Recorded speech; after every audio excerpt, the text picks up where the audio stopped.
what's going on? What's going on? Let's check out some news from the weekend. Here we go. Britney Spears has apparently deactivated her Instagram account after news of her alleged arrest on March 4th. The 44-year-old singer was arrested on suspicion of a DUI in Ventura, California, according to People, and released early Thursday, March 5th, arrest records from the Ventura Sheriff's Office show.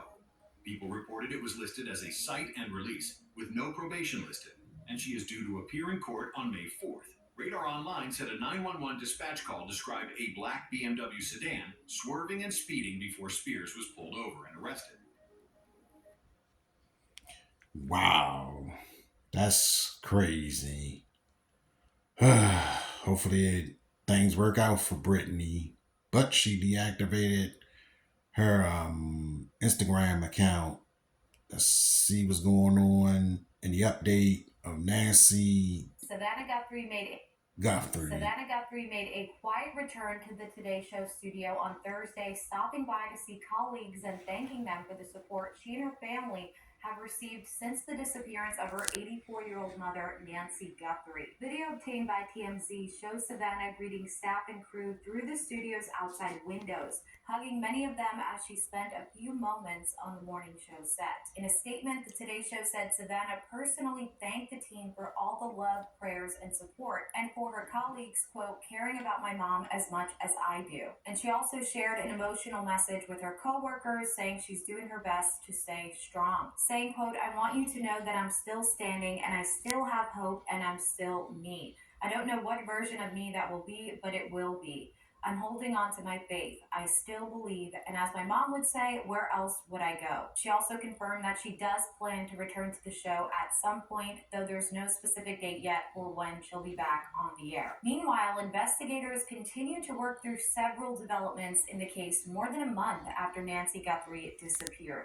A potential DNA lead from a glove found about 2 miles from Guthrie's home has been ruled out. Investigators say the DNA matched a restaurant worker who had no connection to the disappearance and has since been cleared. And authorities are also continuing to canvass the neighborhood. FBI agents have recently gone door to door again, re-interviewing residents and checking nearby properties. Investigators are also reviewing surveillance footage that may show suspicious activity the night she disappeared. Doorbell camera video captured a masked, armed person near the home, and detectives are analyzing footage of a suspicious vehicle seen in the area around that same time. And a man who was earlier detained this year following a SWAT raid in February has been released without charges after DNA testing did not link him to the case. The Guthrie family has now increased the reward for information leading to Nancy's recovery to about $1 million.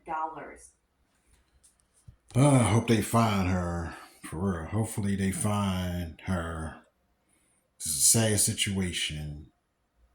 Let's check out some more stuff. Let's see some more Britney Spears was arrested Wednesday night, according to information from Ventura County, California authorities. Booking information obtained by CNN shows that the pop star was stopped by the California Highway Patrol around 9:30 p.m. and was booked shortly after 3 a.m. Thursday and later released. Her vehicle was towed, according to the arrest information. Spears is scheduled to appear in court on May 4th. CNN has reached out to reps of Spears for comment, as well as the Ventura County Sheriff's Office.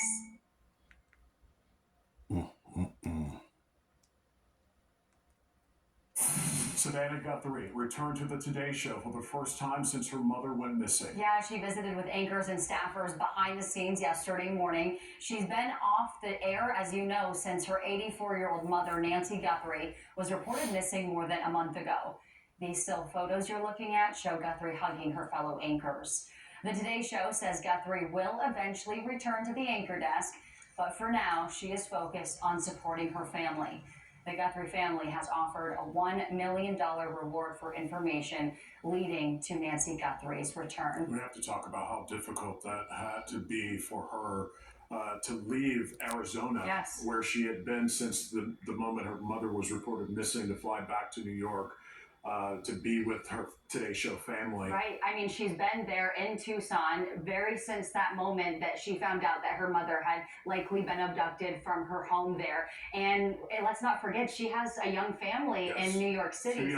Two young children. Balancing that has probably been difficult. And almost the entire time that she was there in Tucson, she spent it amongst her siblings, not really coming out in public other than going to that very public memorial made in honor of her mom. And then a lot of folks asking if she is going to return to that job that so many people know her from, the Today Show, as one of their prime anchors.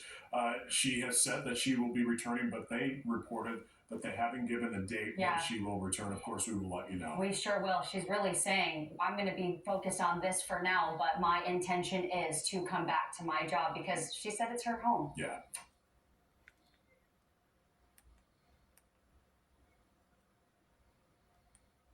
Kanye West testified in an LA courtroom today for a civil trial about his Malibu home.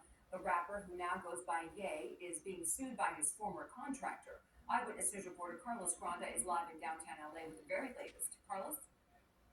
Well, that's right. And today in court, we heard from Ye, but we didn't really hear too many details. Most of his answers were very short, and at times it appeared he was actually dozing off on the stand.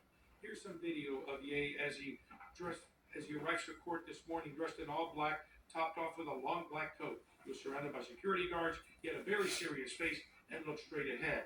Now, the person suing him is handyman Tony Saxon, who walked in through a different entrance. He claims Ye hired him as a project manager to work on Ye's $57 million house in Malibu. Saxon says he was only paid once and was fired after 7 weeks, so he is now suing for more than $1 million for alleged unpaid wages, dangerous working conditions, and wrongful termination. Now, in court, Saxon's attorney called him Mr. Ye, and he responded by saying, "It's just Ye." For hours, he was asking numerous questions to establish the type of professional and financial relationship he had with Saxon. Almost all of his answers were yes, no, I don't recall, and I don't remember. And on the stand, Ye looked disinterested, and he appeared to actually be falling asleep at times. He was asked if he needed a break, but he said no. Saxon has claimed that Ye's plans for the property were constantly changing, and he claims he was severely injured and later fired. Now, Ye today was the final witness. The two sides have now rested their case. They ended the day with jury instructions, and the schedule is to come back Monday for closing arguments, and then the jury will decide this case. Reporting live from downtown Los Angeles, I'm Carlos Granda, ABC 7 Eyewitness News.